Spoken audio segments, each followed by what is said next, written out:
Selanjutnya, kita lanjutkan ke pembahasan selanjutnya, yaitu menyiapkan data untuk surat massal. Nah, data menjadi salah satu bagian penting dalam pembuatan surat massal, Sob. Kenapa? Karena data ini nanti yang akan menjadi poin penting, yang akan menjadi hal yang sangat fundamental dalam kita mengirimkan surat massal. Data akan digunakan untuk meneruskan surat massal kita ke tujuannya masing-masing. Bisa ke email, biasanya email ya Sob ya. Bisa ke email ataupun nanti ke nomor telepon dan sebagainya. Namun dalam hal ini, dalam praktek dan kelas ini, kita akan menggunakan email. Seperti itu. Nah, pentingnya data yang terorganisir itu nanti akan membuat keakuratan dari pengiriman informasi yang tidak akan salah, Sob. Jadi kalau misalnya nanti data kita itu akurat, tentu nanti ketika kita mengirimkan surat massal itu tidak salah informasi. Nah, yang kedua, tentunya nanti dengan adanya data yang terorganisir yang baik, kita akan lebih efisien nih Sob, memastikan surat terkirim tanpa adanya kesalahan-kesalahan teknis. Dan yang terakhir, kenapa pentingnya data yang terorganisir adalah personalisasi. Karena kita nanti akan menyesuaikan isi surat berdasarkan informasi penerima. Maka nanti data kita itu harus bagus, harus rapi, harus sesuai dengan formattingnya. Nah, biasanya jenis data yang dibutuhkan dalam surat massal itu beraneka ragam, Sob. Juga biasanya di setiap perusahaan itu bisa beda-beda. Dan setiap event atau kegiatan juga bisa beda-beda. Nah, biasanya, nah ini beberapa hal yang harus ada ya di dalam apa namanya, data untuk surat massal kita.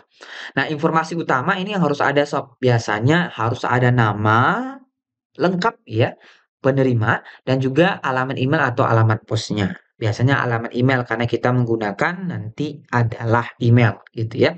Jadi informasi ini harus ada nih Sob. Dua hal ini, nama sama dengan email ya. Nama dan email. Nah, data tambahan juga bisa kita gunakan untuk personalisasi, bisa semacam gelar, jabatan, biasanya dalam dunia-dunia akademik, biasanya kita akan selalu sertakan itu Sob, ya.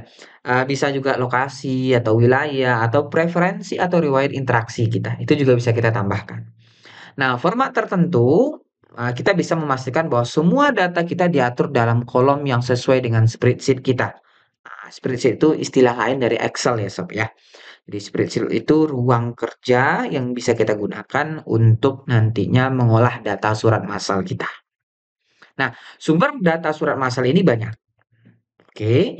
Nah, di sini saya akan jelaskan beberapa sumber data surat massal, Sob. Yang pertama, ada namanya data pelanggan atau organisasi, anggota organisasi. Biasanya itu kita bisa dapatkan dari database internal, semacam ERP kita gitu ya. Nah, biasanya ada di dalam itu, Sob. Nah, yang kedua bisa dari platform CRM. Ini biasanya yang berhubungan dengan customer atau pelanggan, Sob. Nah, itu kita bisa dapat datanya dari sana. Sudah banyak yang menggunakan, sosial media untuk proses transaksi jual beli ya, Sob, ya. Sobat pasti lebih paham gitu ya. Nah, biasanya di dalam sosial media itu nanti setiap pelanggan melakukan transaksi, itu datanya biasanya masuk ke, apa namanya, ke sellernya Sob. Nah, itu biasanya bisa dapat data pelanggan. Nah, itu kita bisa gunakan nanti untuk pengiriman surat massal, gitu. Yang ketiga, sumber data surat massal itu bisa dari formulir online, biasanya akan diisi oleh customer, oleh user gitu ya, dari form-form survei atau pendaftaran acara. Nah, itu biasanya didapatkan dari sana. Atau bisa juga nanti dari ekspor dari sistem lain, Sob. Ya, seperti file CSV atau Excel dari sistem lain gitu ya. Nah, itu biasanya juga, bisa kita dapatkan nanti data-data pelanggan, user kita yang nanti kita bisa gunakan untuk, sumber data surat massal itu. Nah, ada beberapa tips sebenarnya sih, nah sebenarnya ada beberapa tips sebenarnya Sob, ya yang bisa kita gunakan untuk membersihkan dan memvalidasi data ini.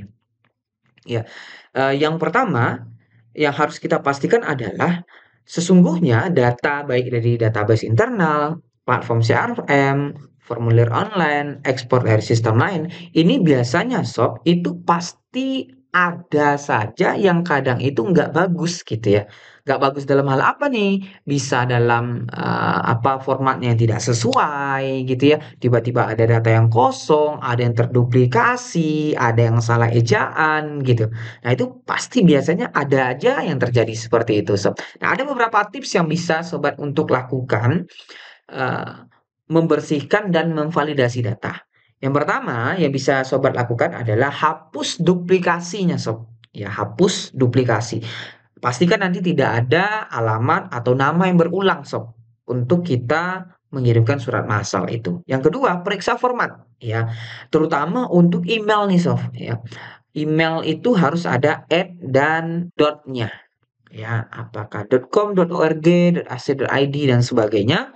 Yang penting untuk formatting ini harus sesuai karena nanti email ini akan kita gunakan untuk mengirimkan informasi surat massal yang mau kita berikan kepada pelanggan kita kah? Ataukah user kita? Ataukah orang-orang tertentu yang nantinya akan menjadi tujuan dari informasi kita? Yang ketiga, tips membersihkan dan memvalidasi data ini adalah uji sebagian data, Sob.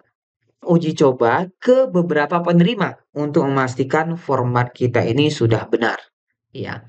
Dan yang terakhir, sobat juga bisa nih gunakan tools ya seperti Excel atau Power Query untuk memvalidasi data sobat semuanya seperti itu. Nah, ini nanti kita akan coba untuk praktek juga ya sob ya cara untuk membersihkan dan memvalidasi data kita supaya nanti bisa kita gunakan untuk data sumber ya, sumber data yang kita gunakan untuk mengirimkan surat massal tadi.